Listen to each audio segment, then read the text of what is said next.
మాజీ స్పీకర్ తమ్మినేని సీతారాం మొన్నటి ఎన్నికల్లో గెలుపుపై విపరీతమైన ధీమాతో కనిపించారు.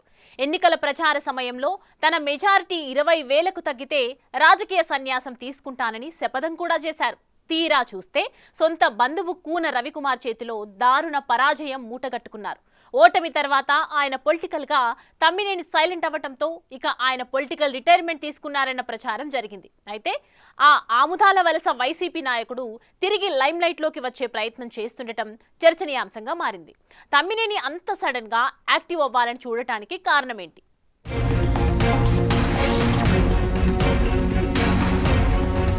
మాజీ స్పీకర్ తమ్మినేని సీతారాం తెలుగు రాష్ట్రాల్లో పరిచయం అవసరం లేని రాజకీయ నేత. ఆయన మాట్లాడినా మౌనంగా ఉన్న సెన్సేషనే. 2024 ఎన్నికల ఫలితాల తరువాత ఆయన కాస్త సైలెంట్ అయ్యారు. దీంతో తమ్మినేని రాజకీయాలకు గుడ్ బై చెప్తారని చర్చ జరిగింది. కానీ ఇప్పుడు మౌనం వీడి యాక్టివ్ పాలిటిక్స్ చేస్తున్నారు. ఆమదాల వలస వైసీపీలో కొత్త జోష్ నింపే ప్రయత్నం చేస్తున్నారు. అయితే ఇదే ఇప్పుడు వైసీపీ అధినేత జగన్ కు ఇబ్బందికరంగా మారుతోందట.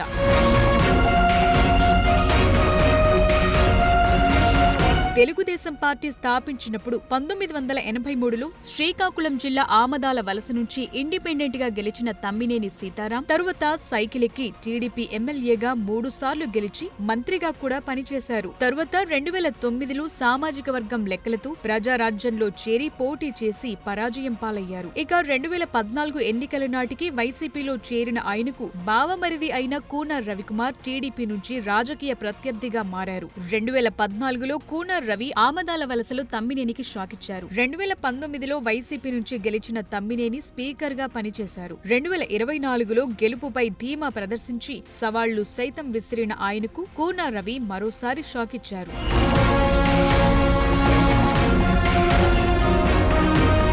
మొన్నటి ఎన్నికల్లోనే తమ్మినేని తన తనయుడు చిరంజీవి నాగ్ను అసెంబ్లీకి పంపాలని అనుకున్నారు. వైసీపీ అధ్యక్షుడు జగన్ దగ్గర కూడా అదే విషయం చెప్పారు. అయితే ఈసారి మీరే పోటీ చేయాలి తప్పదని జగన్ స్పష్టం చేయటంతో కాదనలేకపోయారట సీతారాం. ఎన్నికల తరువాత ఆమదాల వలసలో సీన్ మారిపోయింది. తమ్మినేని సీతారాం యాక్టివ్ పాలిటిక్స్ కి దూరమైనట్టు కనిపించడంతో చింతాడ రవికుమార్ ను జగన్ నియోజకవర్గ ఇన్ఛార్జిగా నియమించారు. దాంతో మాజీ స్పీకర్ పూర్తిగా సైలెంట్ అయ్యారు.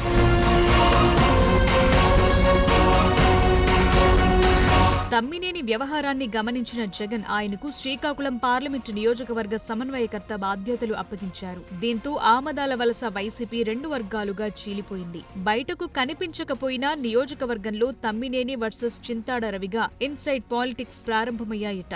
నిన్న మొన్నటి వరకు జిల్లాలోని ఏ నియోజకవర్గంలో కార్యక్రమాలు జరిగినా జిల్లా పెద్దగా తమ్మినేని అప్పుడప్పుడు ప్రజాక్షేత్రంలో కనిపించినా సొంత నియోజకవర్గం ఆమదాల వలసలోని కార్యక్రమాలతో మాత్రం తనకు సంబంధం లేదన్నట్టు ఉండేవారు.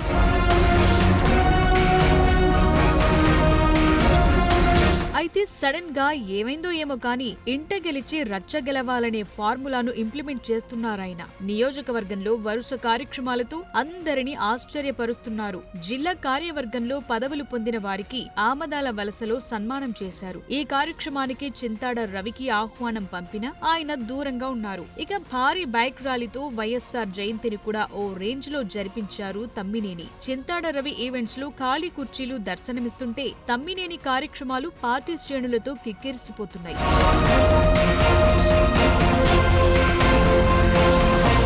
మొత్తానికి కొడుకు భవిష్యత్ కోసమే తమ్మినేని యాక్టివ్ రోల్ ప్లే చేస్తున్నారన్న టాక్ నడుస్తోంది. తన అనుభవాన్నంతా రంగరించి దూకుడు చూపిస్తున్నారని గుసగుసలు వినిపిస్తున్నాయి. తమ్మినేని స్వయంగా యాక్టివ్ అవుతుండటంతో కార్యకర్తల్లో జోష్ పెరుగుతోందనే అభిప్రాయాలు వ్యక్తమవుతున్నాయి.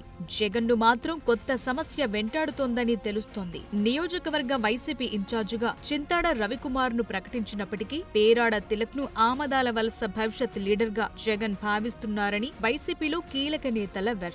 ఇప్పుడు తమ్మినేని యాక్టివ్ అవటంతో వర్గపోరు ఎక్కడ పెరుగుతుందోనని వైసీపీ అధిష్టానం తెగ టెన్షన్ పడిపోతుందట. మరీ చూడాలి ఆమదాల వలస వైసీపీ పాలిటిక్స్ చివరికి ఏ టర్న్ తీసుకుంటాయో.